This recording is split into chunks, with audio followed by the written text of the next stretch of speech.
Talking Zed. Welcome, welcome, welcome. It's Friday somewhere.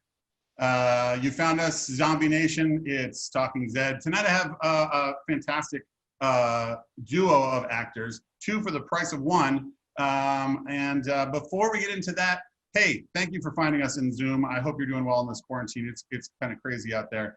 You're helping me through the pandemic, so thank you so much for what you do. If you're new to the show or if you've never been on the show, this is an interactive zombie show for Z Nation and Black Summer fans.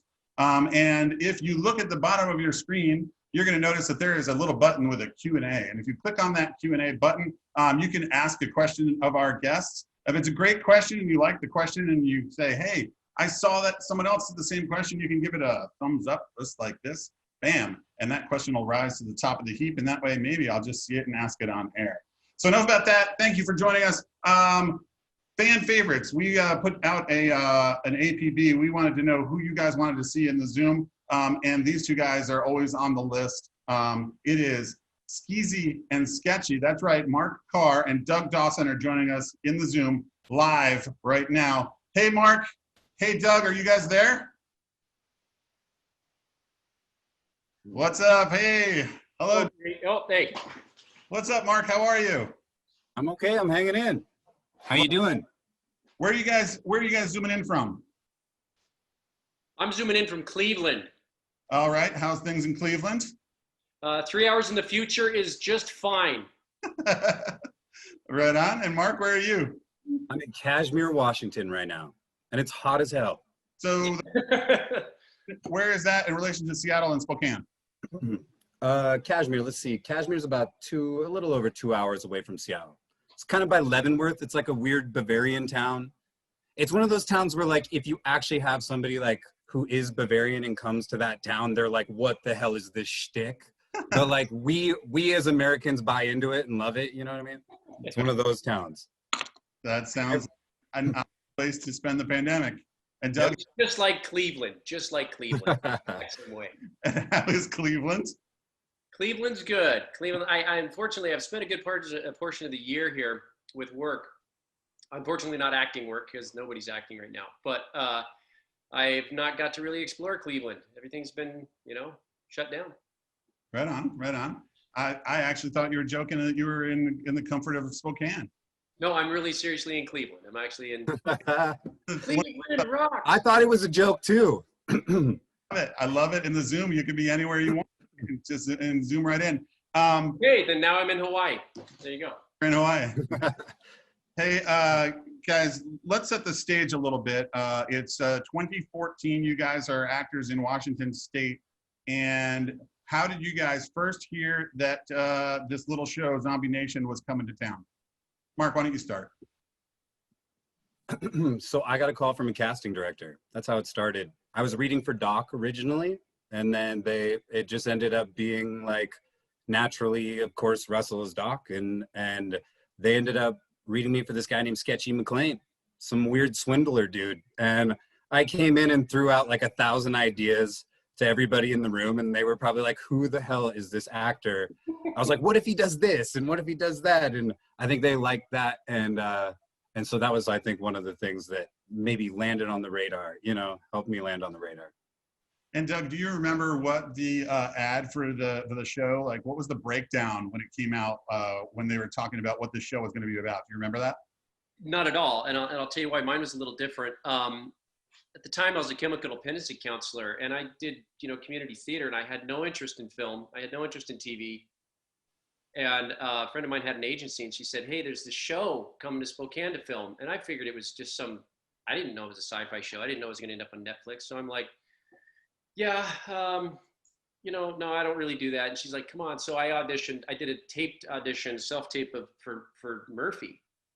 And it was when he strapped down. And it was probably, I can't find it anywhere, but I'd love to show it to Keith, because it's just like, I'm like, oh no, I'm dying. No, God, this is awful. And my friend is helping me film it. She's the agent. She's like, that is awful. You are a better actor than that. I didn't get that part, obviously. And then she said, there's a live audition. And I'm like, okay, I'm a theater guy. I'll do that. So I get in there with Nike. And I just came walking in. I'm like, okay, how much of a frame do I have? And she's like, okay, about this. So I'm like doing my scene, just like all gacked out, like, I don't know, the scene I did with Doc. And she was like, oh, thank you. Somebody who can actually act today. And next thing you know, I got the role, and then I found out it was actually a sci-fi show and went, oh. Now, you were, Doug, you were a Spokane local. You were in Spokane when this was going on? Yep. And then Mark, I think we talked off screen. You were out in Seattle, right? Yep. By the way, did you see Matt Davidson just was in the Q&A? He said that he's the sexiest tan mom. He basically said, "Are we aroused by jumping on sexy tan mom?" Did you see that, Doug? Did you see I didn't that? see it, but I believe Matt would do that. Matt Davidson, of course, grandma. Matt Davidson. Who is this Matt Davidson you speak of? He was actually on the show last week. He was for all the background zombie extras and did a great job. And he's been one of the proponents of our show from the beginning, man. He's been on like since day one. So great guy. And what a story he's got from going from like background to getting a role on the show. It's just awesome. So, all right. So you guys are both in Washington State. You've both auditioned for some of the old guard, the main characters. And Doug, you said you auditioned for the Murphy role. When did they say that the sketchy might Skeezy might be some in your future? How did that come about? Was it something in the room then? We have this other character? No, I self-taped for Murphy, and I just thought, whatever, I don't care. And then my agent came back and said, there's another audition for this show, and I was just kind of rolling my eyes. I really didn't realize it was as big a deal as it was. I thought it was like, not to discount this because these are very important, but I thought it was like a student film or something. I didn't know. And I didn't work in front of the camera much. I just kind of gawked at it. And so she said it was a live audition. And I went, okay. And went and did the live audition. The next day, I had a call back the next day. And that was in front of Carl and John and all these guys. I don't know who they are. I'm walking in like, hey, how you guys doing? I don't know, you know. Had I known, I would have been nervous. Fortunately, I didn't know. I wasn't nervous. That's awesome. Yeah. So we had a couple folks that have already zoomed into the Q&A, and I'd like to read one from, hi Mark and Doug, it's Robin from Scotland. What was it like working with each other? I'm gonna say you guys had a great rapport, and you met each other day one on the pilot of the show. How was it like working on that? And then how did the rapport grow as you guys worked through the show? Do you want to go, Mark? Well, can we see Robin? Does she pop onto the Zoom thing? She ask a question. Darn. Okay. Yeah. So, I mean, we kind of just felt it immediately. I think. Again, I think both Doug and my approach is more just to have fun. So we show up and we kind of just shoot the shit, and I think we got along with the crew really well, which goes a long way in filmmaking, right? You know, if a crew likes working with actors, it just becomes more of a family affair. So they're more likely to bring you back. And I think it helped that we had a nice repartee with everybody. Wouldn't you say, Doug? Is that accurate? Yeah, absolutely. I remember the very first day I'm coming out of my trailer, and back then Russell didn't have his own trailer. It's this big long semi with just thin, you know, like 6 foot wide trailers that everybody gets on this semi trailer. And I come walking out and he goes, oh, hey, you're Skeezy. I'm Russell. I'm playing Doc. We have a scene together.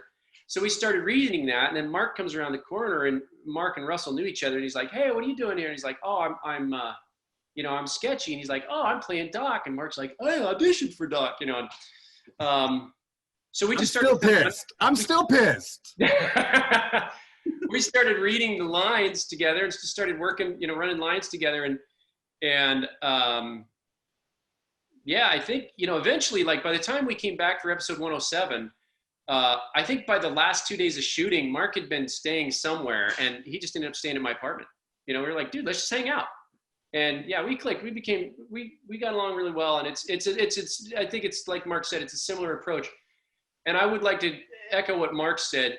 The crew all along on Z Nation, from the directors, from the producers, all the way down, just so awesome to work with. We'd only be there. Those guys would be together all the time. We'd come in 1 week a year, and they treat us like we're family. It was really great. Well, one of the things that's so awesome, I'm gonna echo those sentiments as well. Having worked a little bit on the show, it's a relatively small team for the type of show and the ambition of the show, and I feel that too. That there was a lot of care, and you know, the term family is used as a cliche, but I think that there truly was a lot of, you know, great spirit on that set. Mhm. Truly. The thing about your characters too, that's such a great thing, is you guys show up in the pilot and then you had at least one episode for all 5 seasons, for the entire run of the show, which is such a great accomplishment, I think, for your characters, and kind of speaks to your popularity on the show and what you guys brought to the table. I wanted to start with the pilot episode, but first, we were talking a little bit about what the scene was like prior to you guys getting cast. And I did a little deep dive on the interwebs, and I think I found like maybe an early headshot. I'm not sure. Oh, Doug. This is Brad Pitt. Unfortunately, that's the wrong person. Yeah. Doug, is this a recent early headshot? What are we looking at? That was, I think, 2011. Oh, okay. And that wasn't even a professional headshot. I think I just set my phone up and hung a black sheet in my room. He's naturally beautiful. And here's the thing, when I look at this, you look like a 90s rock star, kind of like sexy rock star dude. That's what I see when I look at this picture. Oh, yeah. Now I just turned 50 in April. Oh my gosh, yeah. This picture, Doug, because this is the stash, I think, has a life of its own here. This is for a specific role, or just you're doing a specific look? What are we looking at? That was a professional headshot session, and I can't grow a beard like Mark, but I can grow a pretty healthy goatee. So as I was taking these headshots, I went slowly to like the Fu Manchu, then the mustache with the whatever this is called down here, and then to this mustache. And I suddenly, when I did that, I put on the jacket, and I'm like, man, I could really play a cop from the wrong, I think this is my look where I'm like, seriously, cast me as a cop who is not a good cop. Right. This is a bad cop right here. I don't trust him at all. The first thing I thought when I saw this was, no. This man, he comes with a team of lawyers. This man stays away from me. I don't know you. No, what the Well, where the flying did you get this? Am I allowed to say this on YouTube, by the way? No, please. Okay. This is a live show. Who is sorry that we're looking at here on stage, and what is going on? Is he holding that beer? Is my question. I'm holding a beer right now. Here's the thing. Back when I did this, you start as an actor doing pretty much anything, and damn it, I did everything. You know what you look like? You're just like, I like beer. Oh, beer is so good. Sucks. Sad. That picture was sad. Thank you. Thanks a lot, Peter. Now I'm sad. You're welcome. I'm here to please. So, all right, let's get into it. Let's watch. This is going to be a clip from the pilot episode. You guys were telling me off screen that the very first line ever uttered when they shot the show belonged to who? Mark Carr. Mark Carr. This is from episode 1, the first appearance of Sketchy and Skeezy in our pilot Puppies and Kittens. John, roll that clip.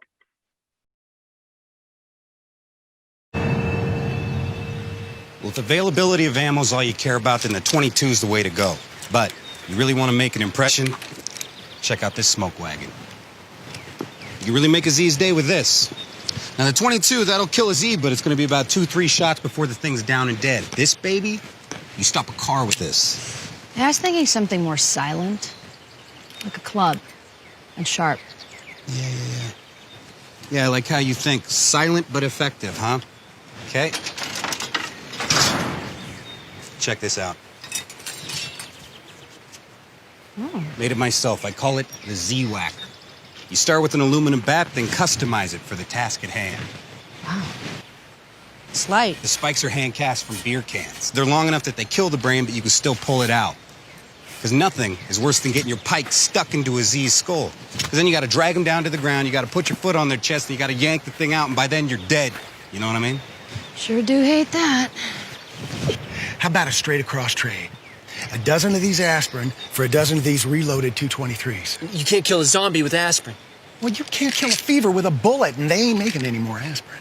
Make it a dozen OxyContin and you got a deal. I'd have to take a dozen OxyContin before I'd make that deal. How about some meth? Huh? You want some crystal? Yeah, I baked it myself. Well, that same pink ice you made before, no, that stuff gave me an axe to the skull headache. Oh, whoa. So what can you tell me about that experience, that first episode? What do you guys remember about being on set and just the atmosphere of that first show? Well, first of all, there's something to being cast as the meth head where you start to question what the hell is wrong with you. So that was my first response to that was how the hell did they be like, oh, it's Mark. Mark is the crackhead. That's what I get hired for. It's like, oh, we need a crackhead. We're going to call Mark. No. And we need something else. Oh, we got Doug Dawson. Oh, great. Great. They both pass. It's perfect. That's what I think when I see that. I can't believe, Doug, that's crazy. That was like about methamphetamines. I know. And the funny thing is that that was really the only real lines I had in that thing, you know? So I'm like, this guy's a meth head. And the rest of the episodes, Skeezy, it's like, I guess he went to rehab between episode 101 and episode 107 because the rest of the time I'm like, I'm fine. I don't know. I was doing that before, but now straight and narrow, going to NA, things are good, got a higher power, what up, you know? One of the things too that I always think when I see that, Mark, because I was watching all your clips and you do a little thing where you were like, you do like a hand thing. That's something, you know, that, and it became a bigger thing in the second season when you had that long explanation, the magic bullet, and you know, when you're talking to the townspeople. And there's just little bits of stuff that you guys brought to your characters later on that I start to see kind of the seeds. It felt like too that the thing that connected you guys from this one to the next episode, the FUBAR episode in this season, was the arms dealer stuff, right? Because it was all that rifle shooting kind of vibe for that. Well, we have a couple other folks in the Zoom questions. Matthew Barrett was saying, for both of you, what did you like about your role in Z Nation? I'll go. Absolutely nothing. No, No, that's it. No, you want to go, Doug? yeah. Doug's more boring than I am. Go, Doug. Go on your diatribe. First of all, no, what I really I'm kidding. liked I'm kidding. I'm fucking with you. about the character was that they kind of gave us carte blanche character-wise. You know what I mean? They saw how we auditioned, saw what we were doing, and as the characters, especially for me with Skeezy, I think Sketchy kind of stayed pretty not static, I would say, but he was pretty much always the con man and was in charge. Skeezy in each season gets a little weirder, and it was kind of because I thought I'm going to keep pushing this until they tell me to stop it. Yeah. And they never did. Yeah. And I That's can true. be really obnoxious. And so, you know, so each episode I just kind of got a little like, you know, bigger and bigger. Although I will say this, episode 207, second season episode, I was a little more subdued because I had a big, long sales pitch in episode 107 that made it up, that didn't make it in. Oh, really? Oh, okay. Yeah. And so I thought, I went over the top. I didn't do it. And then Mark later on, he said, no, you were nervous. And I was. Yeah. So my delivery was I'm like, sorry, Doug. I should never have said that. no, you were But right. you know, Something else. Something about Mark I wanted to say earlier. When we were first shooting that thing and I saw Mark do his thing, I'm sitting there thinking about my lines and what I got to do and everything. And all of a sudden, here comes Mark strutting in front of us, you know, with the camera moving with him. Yeah. And I'm like, what is this guy doing? He's not saying his lines. And I suddenly realized, yeah, he's saying his lines. It is so natural Yeah. that I didn't think he was acting. And that's when I went, that's what I'm going to do. I thought, that's what I'm going to do with my lines. I'm just going to say them. And the other thing was they weren't perfect. And unlike theater, they don't care. Right. So suddenly I was like, oh, I'm going to relax. I'm just going to be this guy. And Mark is so good at that. He just suddenly becomes this guy and the lines are just the lines are secondary to just being the character. Can I also say you guys there's a theatricality to what you guys were doing with your characters, and we'll look at the progression. And I mimicked your hand movement there, but those little things also got bigger and more about when I think of these characters as they progressed. And is that something that you brought from theater, or is that just innately something that your instinct? You know, I guess it's a mark. I think it's just, I came in with like, he's a used car salesman. Uh-huh. His political beliefs are whatever your political beliefs are. What he believes in is just whatever you believe in. Whatever it is you say you want, he's got the hookup. And it was really like that simple. And it was like, you know, he's the hustler kid. That's all. It's like he's a grown-up hustler kid that we all know. So to me, that was kind of the approach that I took to him. So the whole like hand gestures and everything else, that was never like conscious or whatever. The other thing that is such a cool thing for you guys working on the pilot is you get to introduce this the Z-Wacker, which was such an iconic weapon of the show. And I mean, is that the type of thing where it was something that they walked you through on what it's going to look like, or you just got to step on set and here's your prop and pictures up? Do you recall that? Yeah. I just remember thinking that that was the silliest name, and I liked the goofiness of it. It's like, here's the Z-Wacker, you know what I mean? I didn't know it would become anything big on the show. But yeah, that's true. It becomes Addie's weapon. Yeah. I remember at the audition, the live auditions, there was a bunch of people auditioning for Sketchy and Skeezy. I worked at a prison then and had to wear a suit. I was a counselor in a prison. And Sure, he was a counselor there. Right. He was just Mark. visiting. He was just visiting the prison. Mark. So anyway, so I just showed up. I had to go to work that afternoon. So I showed up in my suit and did my thing. And there was a guy sitting there who was dressed up, and he had made a whole Z-Wacker thing. And I was just like, oh God. If that guy's watching, I feel really bad. But I mean, it was kind of like, boy, that's really great effort, but you better be able to act too, you know what I mean? And then you could hear them auditioning, and this guy's audition was so bad, and he was playing Mark's part, you know? And the whole time he's like slapping the thing on his hand. You can hear it going, just put that down, please. Don't have that out. But I had no idea that the Z-Wacker was going to become so huge, because we didn't, we signed non-disclosures. And so we barely, before we started shooting, even got the episodes that we would be in. And we would have to kind of catch up with the other cast members to say, what are we talking about here? Because we didn't get to see the other stuff. So we had no idea each season how big the weapon was going to be or what was happening to any characters, unless we talked to the other actors or producers. So no, we didn't know that first day. We had no idea the Z-Wacker was the Z-Wacker. It was just a prop. So here's the question. You guys have done this. It's the first day of shooting. Carl and the whole team is on set because it's the first time you guys are rolling on the show. Did you guys leave the set then with some sort of inkling that you might come back, Doug? Yeah, we did. Carl actually took us aside. Carl and John took us aside and said, hey, we kind of thought about possibly making these characters recurring.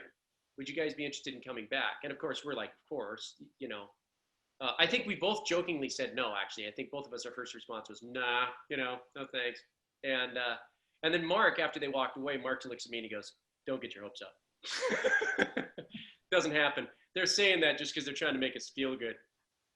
So, And then, I don't believe, Doug, you know that. I don't believe anything until I see it right in front of me. I call on everything. So well, then, you did return in that first season in an episode called Welcome to the Foo Bar. And if we can, Mr. Lawson, it'll be clip number 4. This is from episode 7. Fuera de aquí con la meta para limpiar baños. Nosotros solo aceptamos de la genuina para alucinar y que nos haga escapar de este apocalipsis y nos lleve al agujero infernal. Pégame y llámame Sally. Es Sketchy McLean. ¿Cómo llegaste hasta aquí? Nos expandimos a otros lugares. ¿Ven? Todos los zombies se mueven de formas misteriosas. Estábamos casi sin combustible cuando vimos un camión cargado de armamento. Nice. You're multi-talented. And how hard is it to learn Spanish for that? I truly believe that there's only a few actors on this whole planet that can speak in that many dialogues or that many dialects all at once. And I'm baffled that I was even able to do that.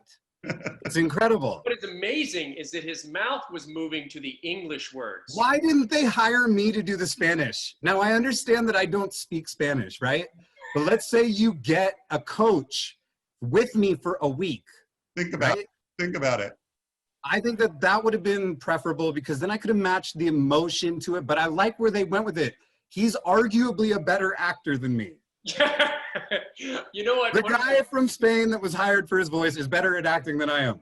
I'm just giving that to you straight up. It's the truth. There's honestly, in season 4, the first time I discovered that you could watch the episodes in Spanish on Netflix, I was watching, I was something else I was watching. I said, well, I wonder if Z Nation does that. And I went and I turned on our season 4 episode, and I got it to the part, because I'm an egotistical actor, where I freak out and I'm like, you want to do that? Blah, blah, blah. And I watched it, and I had to watch it like 5 times because I'm laughing so hard. And I'm like, I don't know who the guy is they hired, but I want to shake his hand, you know? And Mark's like, oh, dos míos. Okay. You know, it's just like, yeah. Okay. Okay. I was hoping you guys would react as you did. I was searching around for that clip, and I could only find it from, I think it is at Netflix Spain. But you know, one of the things I did want to speak to is the show has a worldwide audience. I'm looking at our Q&A. Robin from Scotland is here. Hi, Robin. Thanks for zooming in. The show's got a second life on Netflix, and the Netflix audience is worldwide. When we put up the show, we get from all over the world. Have you guys kind of felt that with that it's got this sort of second life past its run on Sci-Fi? Mm-hmm. I mean, I think, you know, new distribution models for like all film and television, you know, you can have a longer lifespan now. I mean, it's not, you know, it's not the like big box office thing. It's different now. And I really like it. It's amazing. The fact that there are still people that can find it and we can have these dialogues, you know, 5 years later or something is so cool. Mm-hmm. Cause has it been 5 years, dude? 6. 6? I worked on season 5, and that was already 2 years ago. You know, it was 2014 when they started the show, so it's been a while. Mark just hit puberty in 2014. That's true. The one thing I did, true. though, in all seriousness, is you guys kind of stepped up the wardrobe game, and there were certain things that, you know, that first, you guys are like just wearing gray T-shirts, and you know, the first season seemed to be sort of like a Carhartt and down colors, you know, dark colors world, and I love that the hat became such a thing, and your belt buckle mark, and I really kind of felt like season 2. The episode Down the Mississippi is when you guys kind of like really found your groove. The writers were really sort of writing to your strengths. And that's when these are the characters. So what I wanted to do is play an early clip from season 2, episode 7, Down the Mississippi, and then talk about that shot. This is on the boat. You looted Graceland? Oh, we cleaned the place out. We had a couple of truckloads of authentic Elvis swag until we ran into a little bit of trouble. And if you were all the way in Memphis, how is it that you ended up here? Because we took a river trail up north in Nebraska until we ran into some angry Albanians who did not like us. Skeezy here damn near lost a leg. What happened? They were gonna chop off my leg. Damn. It was nothing a little bit of discourse couldn't mend. We're all just animals. Looking for a connection. Oh, and plus we got him with the Murphy. Excuse me? Yeah, it's just this thing we do. It works because of Skeezy's passing resemblance. Resemblance. That's so. And what exactly does the Murphy look like? Over 7 feet tall, red eyes, teeth like a mountain goat. He walks around on all fours, and he can blend into his surroundings like a chameleon. Yeah, when we saw him in Louisiana, he was green as moss. We saw him again a week later in Texas, and he looked like dirt. You don't say. And he's dangerous as all hell. I saw him turn a man inside out using his mind. Literally, guy's spleen just hanging out over his waistband. Most people don't understand. Oh, I understand. You two are a couple of lying morons who spoiled a rather pleasant boat ride. I resent that. I've heard enough. Throwing you both over. There's so many things at play here. It was hard to find a clip from this boat sequence. Talk about that. What was it like shooting on a boat on a river? Where were you guys shooting this? And how fast did you guys have to do all that dialogue? Do you guys remember? It was pretty quick because we had to get there before the sun set. Do you remember that, Doug? We only had a limited amount of time because the sun was going to set. I just remember really getting into character. And there's that whole scene where he's super like sleazy and he's like, hey ladies, you know what I mean? And I think I turned at one point in time, I think it was Kalita, and I was just like practicing, and she was laughing her ass off, and I was like, okay, I think I found it. You know, like that's what it takes me back to, is like I think that you know, that scene encompasses totally the swindler, hustler. We get the backstory. You know, I think that's the best part of Sketchy and Skeezy, is like you learn a little bit about their history. You're like, wait, what the hell? Like, Yeah. how could that be their history? That's absurd. But you don't know their history because they're full of crap, you know. And nobody, that's exactly it. You never know if anything they're saying is real. And I think that, you know, Carl did a great job with that. And, you know, I think in conception of the characters, you know, it's hard to write a character like that. It's like, this guy, you don't know if they're ever telling the truth. Some stuff, they're dead serious, and like, you don't know. Like, is your name Vernon? Who knows? Yeah. I remember Mark. Doug, you've frozen on me. Am I frozen? Am I moving now? Am I good? Oh, So in that shooting where Mark goes, his spleen just, and he did that. The first time he did that, I broke character, which was fine because I'm just laughing at my partner, except that, you know, Skeezy's supposed to be on board with this, you know, and I'm laughing. I'm at Doug's laughing, not Skeezy, you know. And I remember because I laughed, and if, you know, the term spiking the cameras when you look right in the camera and you're not supposed to. So I laughed, and I looked right over at the camera to see, is that bad that I laughed? So in the middle of this take, Mark's doing his thing, and I'm like, and it's like, then I turn away or whatever, and it's just kind of like, all of a sudden you hear him politely going, okay, we're going to do that again. And I'm like, Mark, I'm so sorry. Mark's like, what? I'm like, oh, I screwed it up. I'll tell you later. Yeah, I screwed up Mark's first take on that, which was very funny. Arguably way better than the take that ended up in there. No, I'm just kidding. Well, the thing that's so great about that too is that you guys are now intertwined with the legend of Murphy, and where Murphy was in the show.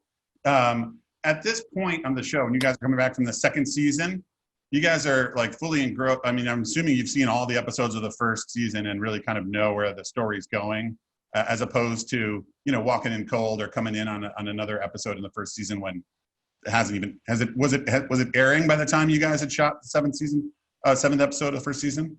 No. Right.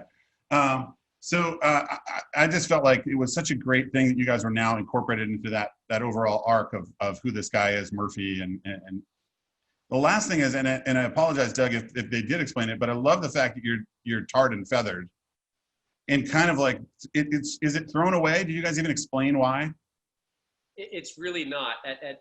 I don't even think it was ever in any of the earlier versions of the script why. It was just, we're going to have Skeezy tarred and feathered, and we're not going to explain why. That was just I think it was a Carl and John thing. They were like, you know what? I think it does have a reason, though. I think it's kind of like the story of the Music Man. You know what I mean? Where they go from town to town, and they're swindling everybody along the way. Mark has. And so every single time they get run out of town. Uh-huh. You know, I think that was the purpose of it. It's like you were meant to say, like, well, these guys are fresh out of the last town they came from, and now they're moving into the new town where they're going to run their new hustle. I like the tar and feather thing. I thought it was cool. The other thing, I don't know if you remember this, Mark, but originally, and we were running out of time, originally, they're supposed to be cruising down the river, and they hear gunshots. And they see Mark and I running out of the woods, waving at them, and Russell's supposed to go, I know those guys, and no, don't pull over. Yeah, pull over. And they get us just in time to rescue us from whoever we just swindled and tarred and feathered me. And instead they're like, we don't have time, we're putting you on a paddle boat. So, and the paddle boat, Mark, you remember the paddle boat couldn't steer. So we're That's right. That's right. Like, Yeah. All right. And that's right. And John's like, we're losing light. And John was like, we're losing light. We need to get this. We're like, well, good luck. Good luck. It doesn't steer. We were seriously like taking takes as we were passing by, like, oh, damn it, I'm not staying our lines. I've wondered often too, like looking at that, because there are a couple spots where, you know, the continuity doesn't totally line up. It feels like you're floating out of range. Yeah. What paddle boat lessons did you get before they threw you on the boat? That's awesome. So, you know, you touched on it, that these guys are con men and going from town to town. And I felt like in this episode, the con men part of it was really established. And this is 2015, I believe, right? So this is the second season, and it's before Donald Trump comes to town.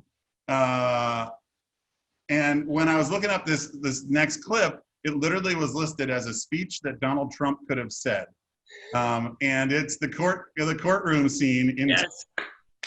Mark, you're defending your honor. This is from the same episode, season 2, episode 7, Down the Mississippi. This is Mark in front of the judge.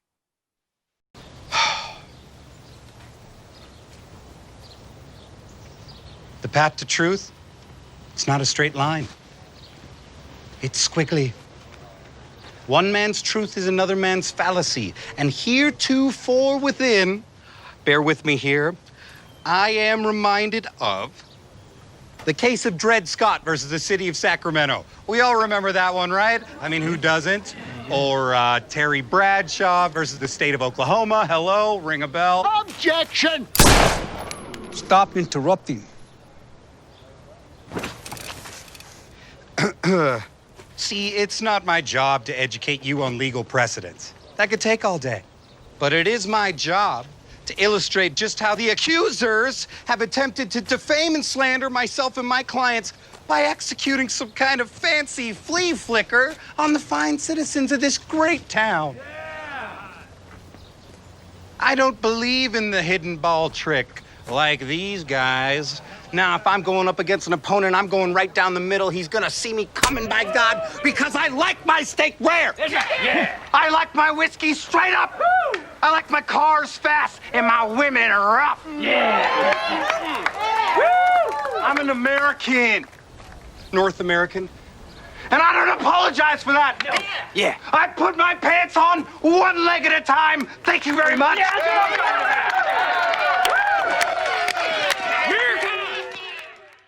So any of that improv, or is what? How much did you bring? How much did you change the words on the day? No, I mean, that was mainly John. That was mainly John Hyams. So he wrote it correctly. I thought he nailed it. He's trying to talk to everybody in a small town environment.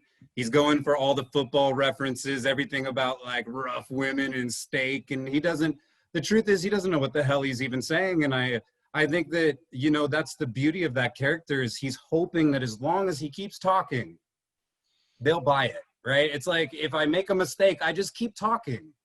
Right. So I liked what he did. I like what John Hyams did with that, for sure. I remember Mark going, do I have to say it all in order?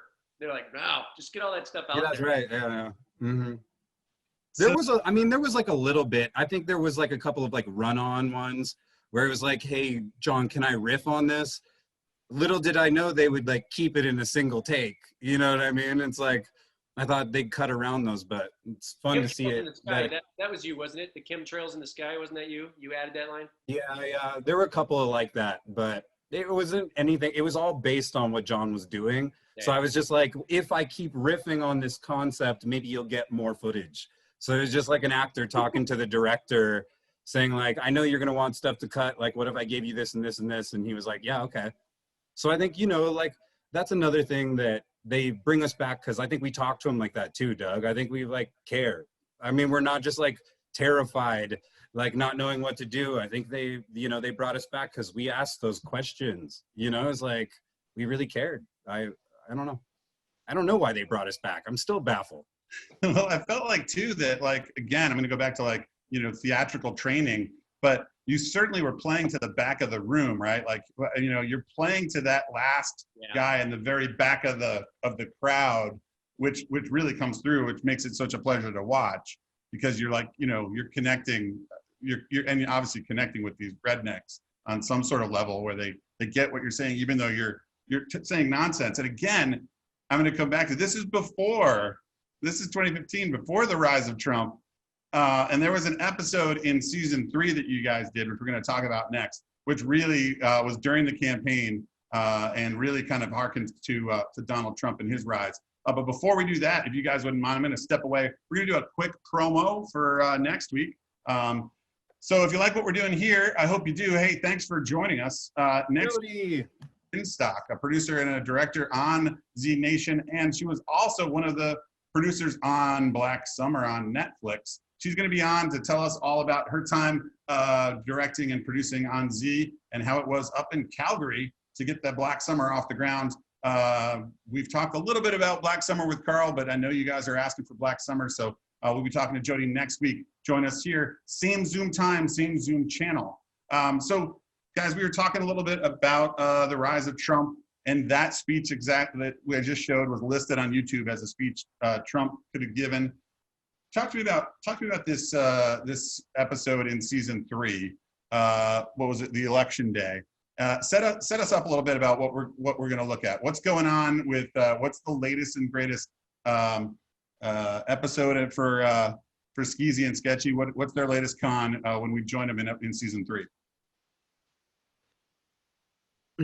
Well, they're running for president, and here's the thing: is like I want to say this. That is a great episode, and I loved what they did with that. I want to say that me personally, I truly like middle America people. I think they're good-natured people. I don't think they're all stupid. I don't think that if you voted for Trump, you're an idiot. You know what I mean? I'm not into that stuff. We're too divisive in this country. But that particular episode was perfect because it tapped into all that race that he was saying. And it was like all of that stuff where it's like, let's build a wall. Yeah. That somehow this concept that like we're just going to throw this shtick at these people who are desperate because their towns are going under and their lives, the quality of their lives is plummeting. And this is a lot of middle America right now and how a lot of people feel. And so I think that particular episode, I thought that was my favorite in my time at Z Nation. I don't take any like political stance. I'm really honestly sort of in the middle and don't talk much about it these days. I've always been really politically kind of conversational, but these days it just doesn't feel right. I just want to vote and have my own opinions. But that particular episode, it's important to discuss how insane the concept of building a wall to keep out some kind of invader is just so beautifully, I don't know, I think it captured the stupidity of that part of Trump's campaign just beautifully. So that's my favorite episode. I just wanted to say that. And Doug, Robin from Scotland is asking, what's your favorite episode? We're getting to sort of the middle of your guys' run on the show. This is season 3 of 5. Is this also your favorite, or? It's honestly kind of like, which one of your kids do you love the most? They all had wonderful things to them and all had things that were, difficult to do. And I would say, I think our best episode was 207 because we were a little more incorporated in the show. We were actually part of the storyline. After that, we were standalone episodes, which was great. And it's great for Mark and I and for Sketchy and Skeezy if there's ever the idea of a possible spinoff. I'm going to say that again. If there's ever the idea for a possible spinoff. You heard it here, folks. You heard it here first. Go ahead. Sorry, you were saying? No, Peter, you don't understand. It's on you now. Oh. Yeah, that's right. So, anyway, Doug didn't just say that like to the wind. He's instructing you to go back to the forces that be and to create for us a spinoff. But what I liked about that episode in season 3 was that it was the first time that it was a standalone. And it showed that Sketchy, it's kind of selfish, but as an actor, it showed that they could actually survive. These guys could carry an episode instead of just being part of it. As far as favorite episode, though, and that was my favorite to shoot, to be honest. That season 4 was very fun to shoot, too, because we shot it like a sitcom. Mm-hmm. It was very one takes. There was very long takes. At one point, we actually, in season 4, had to stop because the cameraman's memory card got full. The sound man's memory card got full. Oh, wow. Yeah, it was like a 5-minute scene, and you just don't do that. It was a 5-minute take. Remember that, Mark? But yeah, I think this one was just especially fun because it was the first time that Carl called me before we shot, and he said, "Doug, just go as big as you can. We'll tell you when to pull back." And they never did. So that was fun for me. Well, let's look at a clip. This is a promo for season 3, episode 8. This is Election Day. The wall drop. Let's make America America again! Actually pretending to be the president. My opponent talks a big game. Admit it, you're soft on Z's. You small-fingered fool. Politics as usual. So that was a sci-fi promo for the episode. I think it kind of does a good job of summing up what that episode was about. And yeah, I think you guys were at the height of going big or go home. We talked a little bit when we were getting this episode set up, and the actor who played the Trump-like character, Doug, you were kind of expressing to me that he was near and dear to your heart. And tell the folks at home a little bit about that actor. Robert Blanche, when we first, we knew that Lannister character was going to be big, and Mark called me and said, hey, this guy's got a really massive resume. This guy is, he's big time. And so he comes on the set. We're kind of maybe expecting someone with an ego or whatever. And Robert couldn't have been any further from that. Robert was the nicest guy to work with. He became a very dear friend of mine. He became a mentor of mine. He taught me more in the year and a half, 2 years that I knew him about this industry and about confidence in myself and in my art form than anybody I knew. And the whole time, even when we were shooting episode 3, he was struggling with I can't remember what it was. Basically, his lungs were crystallizing, and in August of 2018, he finally got a double lung transplant. And in January of this year, he passed away. Never really. He leaves behind a beautiful daughter. Two of them. That's right. And he is he was a human being, and man, we had some great fun foul-mouthed talks. He was a great actor. He was a good man. You know what I mean? And that was a big loss. That was a big loss. When I was looking up some of the behind the scenes stuff for this episode, I found that one of the background it had posted a few on set making of, kind of showing the camera and the shot and everything. And there was a great little monologue that he had in his Trump character. And I wanted to play that for you now. No, my opponent talks a big game. I don't trust big game. What I trust are large holes that zombies fall into and eat criminals. That's what I trust. So vote for me. Yeah, I love the fact too that we were talking about the Trump-like character, and the absurdity just sort of lined up so great with walls and holes and zombies falling into holes. Doug, you were saying he became kind of a mentor to you. Talk about this episode was a real sort of physical episode. There was a lot of it was sort of the height of the sort of slapstick, I guess, that you guys also brought to it. And one of the things that this episode ends on is a big sort of wrestling match between the con men, the trifecta. And you sent me that clip. Why don't you set it up, Doug? What we're going to be looking at? Okay, so they were supposed to have 2 versions of our costumes. And what they did was they made 2 versions of the costumes that we wore at the very beginning of the episode. Because I don't know, if you look at that episode closely, I'm wearing a suit, Mark's wearing a certain type of suit. And then when we walk in, I'm wearing the Uncle Sam thing and Mark is wearing a different suit, much more flashy. Well, my understanding is they didn't have 2 versions of those suits. Well, those are the suits we're going to the mud with. So we had to do that in one take. We were going to do it at the end of one day, and it was chilly that day. And we were like, can we wait? And we were losing light. So they said, we'll do it the next day. So, which was a Monday. So they ended up having to hold, this is why we became so close to Robert, was they had to hold him, they had to keep him in the hotel all weekend long. And no, Doug, you're getting it all twisted. The reason this all happened was because Dahlstrom wanted to hose us down. I believe that Mark Dahlstrom set this up because he wanted to fire hose us down. This is my conspiracy theory. I truly believe this. But anyway, so Robert had to stay the weekend. And that's when Mark and Robert and I hung out. We went to see a play, we hung out, we did some stupid stuff that it shall not be mentioned. We ended up staying in his hotel with him, wondering where my car was next morning, all sorts of fun stuff, that sort of thing. Then we filmed that at the very last day of the shooting of the episode. And it was a one-take thing. And the interesting thing is, I don't know if Mark remembers this, I was the first one coming out. We get Andrew, the director of the episode. I'm almost to the mud. And we hear this, cut, from Video Village, you know, because the director's actually offset. What it was he realized in the window of the limo, you could see as the limo drove off, you could see the boom mic. Boom mic.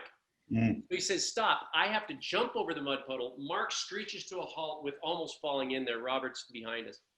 And we just said, they said, okay, sorry, we saw this. So they reset. And we're just all like, because we're all nervous. We're like, we're going to screw this up. We got one take. If something goes wrong, we can't. Well, they had to bring a water tower down. It wasn't, that's why it was really important, is that it was a massive stunt. Yeah. Because it wasn't actually just sliding in mud. It was the bringing down of the water tower right after we did that. So yeah, and we were losing light fast. It was intense. So when we finally did it, it was just insane. So I handed my phone to I don't know if this is what you're going to show, but I handed my phone to a crew member, and I said, can you video this? Because I know it was going to be different. Things were going to be cut. So in the video that I have on my phone, you see the full version off to the side of that thing, and you even get to hear Mark, which didn't make it into the thing. He goes, "Oh my nuts!" And then you hear the second AD say, "Cut!" But and it turned out great. They had one camera. I don't know the terminology. One camera was going, you know, slow motion. The other one was full speed, and so you had this mud flying slow motion at us, and it was pretty cool. Here it is. This is the end of the episode. The election day, one take in the mud. We're ready. Ready to get muddy. It's gonna happen. That's the Donald Trump thing. Excuse me.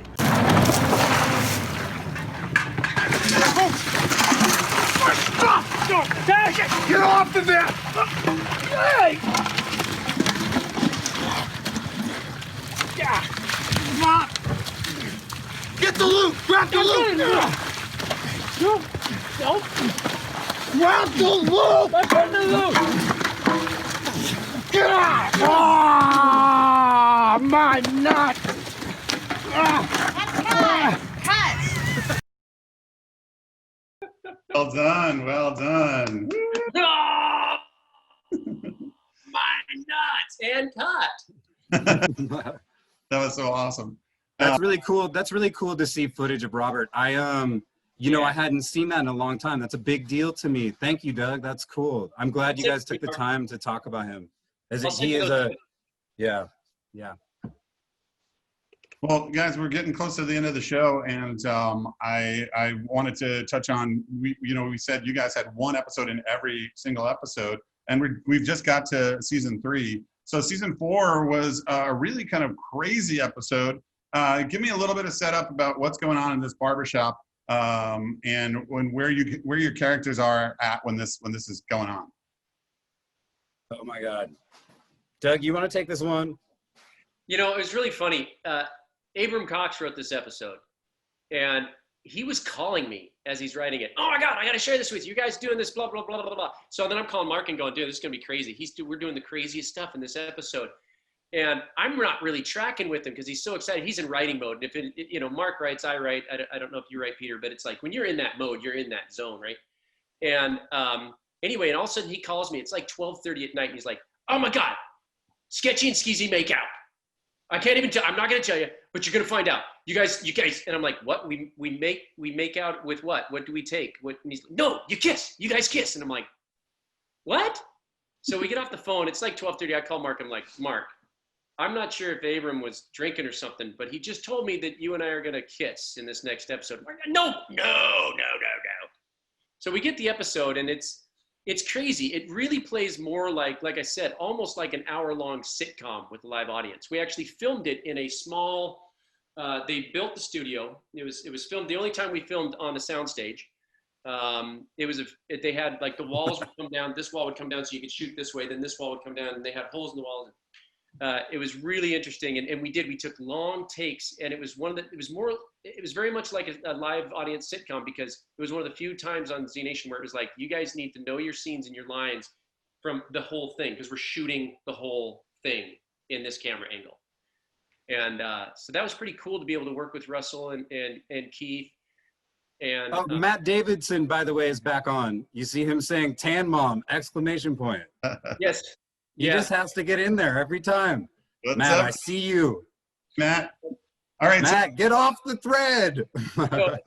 But yeah, it was so it was very cool to do because of that reason, because it was a very different approach, very different approach. All right, here's a promo for the episode Frenemies from season 4. It's episode 10. Could be our last sliver of paradise. He dies, she dies, everybody dies. Tried to warn you. Well, next time, try harder. There you go. We got Tan Mom in there. Thank you, Matt Davidson, for all your support. So you were saying that shooting a sitcom, you guys had to know from the top to the bottom. How many days did you guys shoot that episode in? Do you remember? 5. And Mark, I gotta ask you obviously cut your beard in half in real life. I do weird things. Look at this. This is my most recent hack job. I do this sometimes. Very Clooney. I guess it's a pandemic look, but yeah, it's a coronavirus look. But this was different. Yeah, this was kind of how long postmodern. Your face for? Oh, that's like a 3-month beard, but I like it. It's like a postmodern. I actually tried to rock it because I had to go 5 days of shooting it. Right. So I had half a beard. So every freaking grocery store I went into, that's what I looked like. Every time I had to talk to somebody, I had to explain what the hell was wrong with me. It sucked. That's one thing you know what? I should have talked to Carl about more money for that. I should have been like, I never asked for more, Carl. But you made me do this like it was shame. I walked everywhere with shame. And I had to kiss him. So I should have got my money. Trust me, it got worse and worse and worse and worse. The only good thing for Mark was that August that it was so smoky that he was able to sometimes wear a face mask. I remember a couple times we went to the grocery store and Mark's like, I'm just gonna say it's the smoke. But it was still, the face mask looked like this, It was like bushed out to here and flat on this side, like he was the elephant man with the hood on. Like, I'm not an animal. It was sad. It was sad. I was a sad man walking around Spokane. I never fit in. So thank you very much, Carl, for that. And it was Carl, by the way, because I tried to do like the happy medium. I don't know if you remember this, but like I tried to like cut it down a little bit. And I was like, what if they just do like one strip, right? Like he has like a strip. Carl was like, no. He's like, and we're going to cut off half of your hair too. It had to.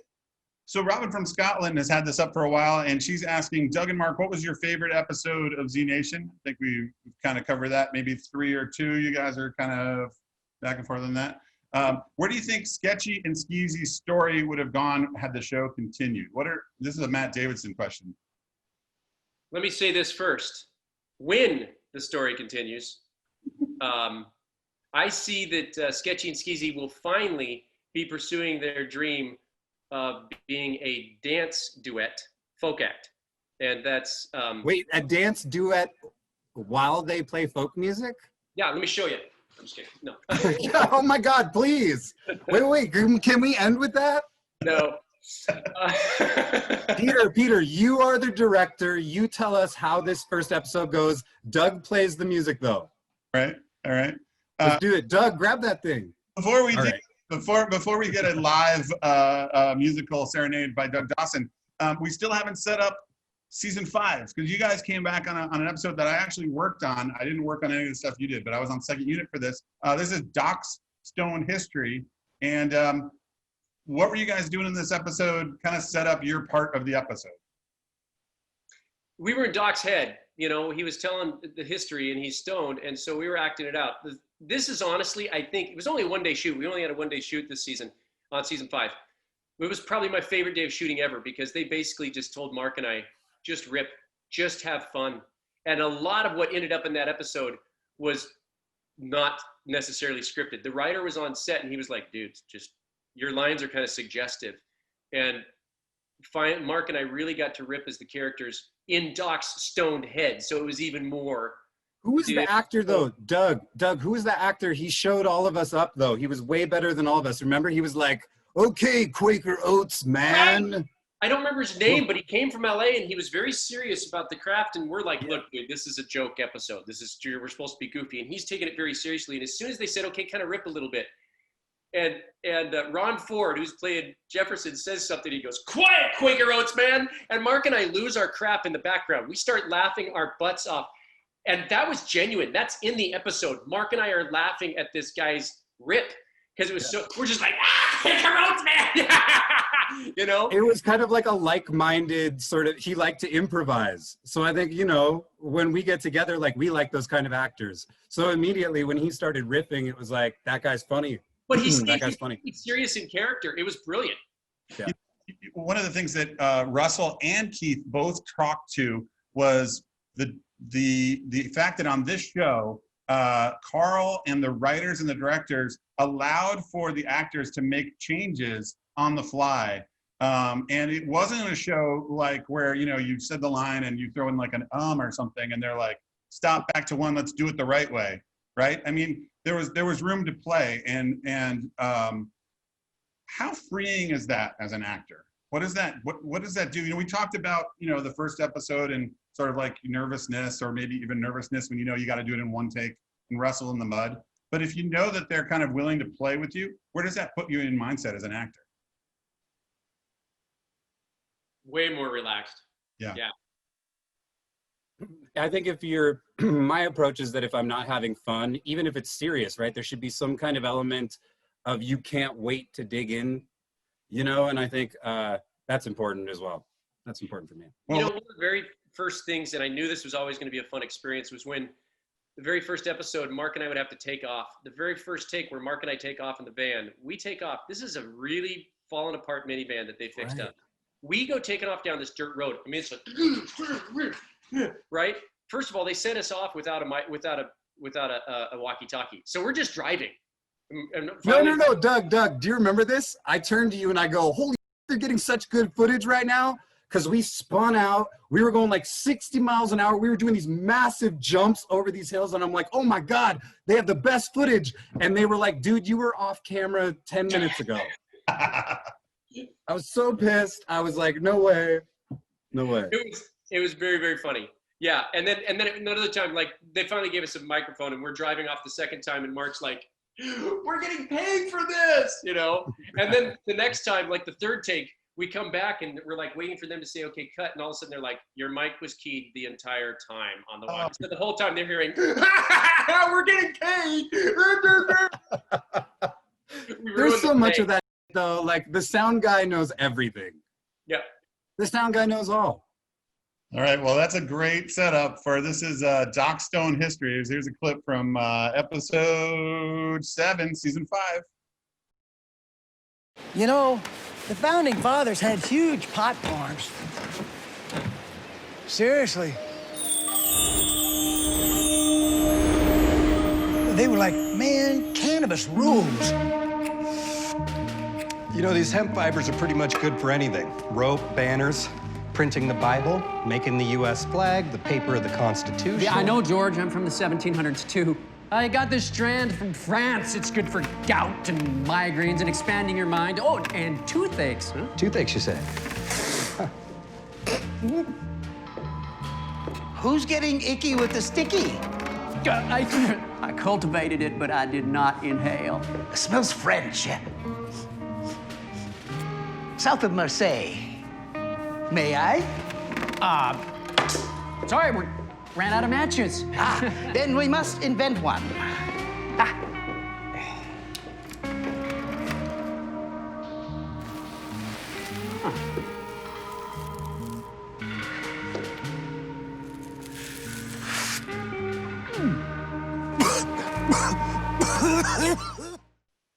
Well done, gentlemen. Hey, it's been a pleasure. I don't know how an hour has gone already. Thank you so much for joining me. I hope that Serenade. What's that? Doug, what happened to my serenade? Well, you're Doug. I'll play it at the after party. It's been a pleasure. Seriously, guys, thank you so much. Your characters on the show were fantastic. I look forward to the spinoff. And yeah, seeing you guys late at night on the CW. You know it. I'll light it. I don't care. Any network. I'll show up. I'll show up. It'll still be a cluster, no matter what. All right. Hey, guys, thank you so much. We're going to do a little promo for next week. If you just joined us, Jody Binstock's going to be on next week, same time on the same Zoom channel. She's a producer and a director on Z Nation. She was also one of the producers on Black Summer. So we're going to start to talk a little bit about the prequel to Z Nation and all that went into making that happen on Netflix. Thanks so much, gentlemen. It's been a pleasure. Thank you, Peter. Thank you, Peter. Appreciate it.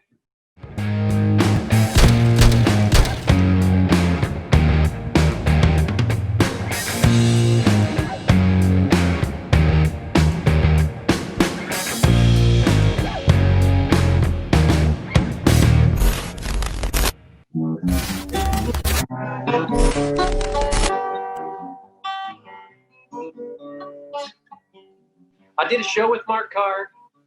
It was pretty cool. Mark Carr showed up, learned all his lines of stuff. Mark Carr made things hard. Mark Carr.